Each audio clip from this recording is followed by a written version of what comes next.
लोकसभा चुनाव 2024 में सभी 29 सीटें जीतने के बावजूद एमपी के भाजपा नेताओं में निराशा क्यों? राष्ट्रीय स्तर पर एमपी के भाजपा नेताओं को नहीं मिल रही तवज्जो? सुनिए पीपुल समाचार की पॉलिटिकल एडिटर राजीव सोनी क्या कहते हैं। आखिर राष्ट्रीय स्तर पर मध्य प्रदेश के भाजपा नेताओं का दबदबा कम क्यों हो रहा है, वो भी तब जब मध्य प्रदेश में लोकसभा चुनाव में भाजपा ने सभी 29 सीटें जीती हैं। ये पहला मौका है जब महत्वपूर्ण समितियों का गठन हो गया, राज्यों के प्रभारी, सह प्रभारी, गवर्नर या फिर राज्यसभा सदस्यों के निर्वाचन की बात मध्य प्रदेश के किसी नेता को तवज्जो नहीं मिली है। अकेले शिवराज सिंह चौहान ऐसे लीडर हैं जो राष्ट्रीय स्तर पर चमके हैं। उन्हें झारखंड का चुनाव प्रभारी बनाया गया है। मध्य प्रदेश में ये पहली बार हो रहा है जब से बीजेपी का गठन हुआ है। 1980 में बीजेपी बनी, उसके बाद ये पहला मौका है कि मध्य प्रदेश का संगठन इतना कमज़ोर और दयनीय स्थिति में नज़र आ रहा है। अदरवाइज़ इसके पहले मध्य प्रदेश के चाहे वो अपन कुशाभाऊ ठाकरे ले लें, सुंदरलाल पटवा, कैलाश जोशी, या उस लाइन में जैसे अटल जी मध्य प्रदेश के ही थे और वो राष्ट्रीय अध्यक्ष भी रहे, और ये सारी बड़े नेताओं की अगर अपन सूची देखें तो ये लोग जनसंघ से लेके बीजेपी के गठन करने वाले नेता थे, उनको बनाने वाले थे, और सारे मध्य प्रदेश के थे। तो मध्य प्रदेश का दबदबा पहले बहुत ज़्यादा हुआ करता था। यहाँ से देश के नीतियाँ, देश के फैसले हुआ करते थे। आज ये स्थिति आ गई है कि मध्य प्रदेश के छोटे छोटे मामले भी राष्ट्रीय नेतृत्व तय करता है। आप ये इससे अंदाज लगा लीजिए कि मध्य प्रदेश में मंत्रिमंडल गठन तो खैर हाईकमान की मर्जी से ही होता है, जातिगत समीकरण, क्षेत्रीय समीकरण। उनको जो जिलों का प्रभारी बनाने का मुद्दा 7 महीने में तय हो पाया, वो भी दिल्ली हाईकमान के दखल के बाद। इसके अलावा जो राष्ट्रीय नेतृत्व ने कई समितियां बनाई हैं, जिलों प्रदेशों के प्रभार सौंपे हैं, सह प्रभारी बनाए हैं, गवर्नर बनाए हैं दूसरे राज्यों के, और इनके अलावा राज्यसभा की सीट पे अपने नेताओं को भेजा है। इन जगह पे भी मध्य प्रदेश के नेताओं की कहीं कोई मौजूदगी नहीं नज़र आ रही, उनको कोई रिप्रेजेंटेशन नहीं मिल रहा। तो ये मध्य प्रदेश के नेतृत्व की कमजोरी का एक सबसे बड़ा उदाहरण सामने आ रहा है।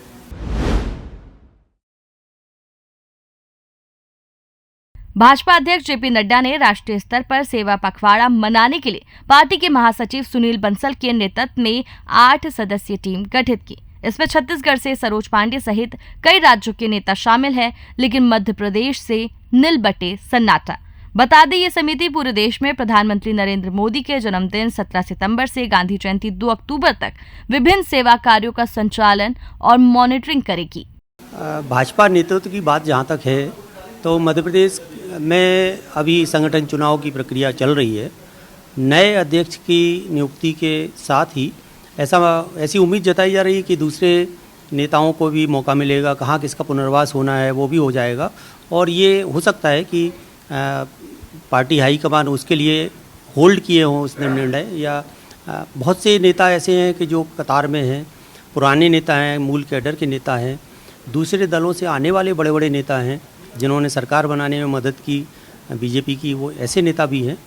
तो ये अब लेकिन अभी असंतोष दिखने लगा है। अभी आज की स्थिति में 50 से लेकर 60 ऐसे बड़े नेता हैं जो किसी न किसी पद पे जाने की उम्मीद लगाए बैठे हैं। निगम मंडल हो, प्राधिकरण हो, या दूसरी सियासी नियुक्तियां जहां होती हैं, तो इन सब नियुक्तियों के इंतज़ार में है।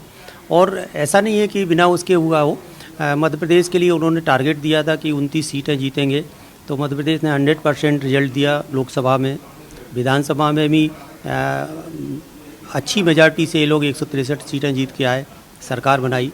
तो ये सब कारण है। जब सब हो गया तो अब बाकी उनका पुनर्वास या उनको उपकृत करने का सिलसिला अभी शुरू नहीं हो पाया।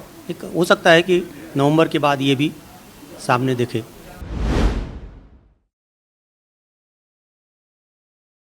भाजपा अध्यक्ष ने जुलाई के पहले सप्ताह 24 राज्यों में प्रभारी और सह प्रभारियों की नियुक्तियां की थी।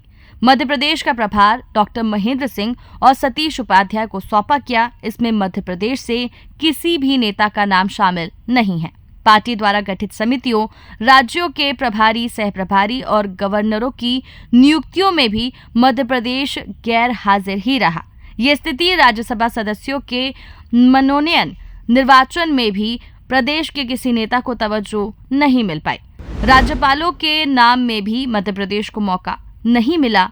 जुलाई में छत्तीसगढ़ सहित देश के 10 राज्यों में राष्ट्रपति द्रौपदी मुर्मू द्वारा राज्यपालों की नियुक्तियां की गई थी। इन नियुक्तियों में दूसरे राज्यों के नेताओं को मौका मिला, लेकिन यहाँ भी मध्य प्रदेश के नेता उपकृत होने से रह गए।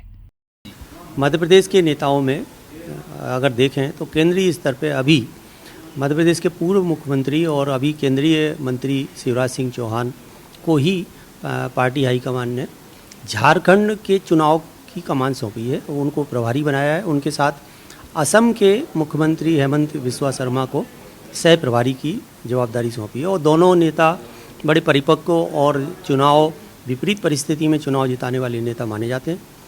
मध्य प्रदेश में 163 सीट शिवराज के नेतृत्व में ही बीजेपी ने जीती थी और उनकी जो हिकमत अमली है या उनके जो टैक्ट हैं, आज अपन देख भी रहे हैं कि झारखंड में वही लाडली लक्ष्मी योजना या लाडली बहना योजना की तर्ज पे महिलाओं के लिए 1000 रुपये प्रति महीने जो उसको जो भी नाम दे दें लाडली लक्ष्मी की तर्ज पे उनको देने का निर्णय वहाँ की सरकार ने अभी लिया है और वहाँ शिवराज को चुनाव जिताने के लिए पूरा स्टेक दांव पे लगा दिया है। बीजेपी हाईकमान को उम्मीद है कि शायद वहाँ पे फिर से उनकी सरकार बने।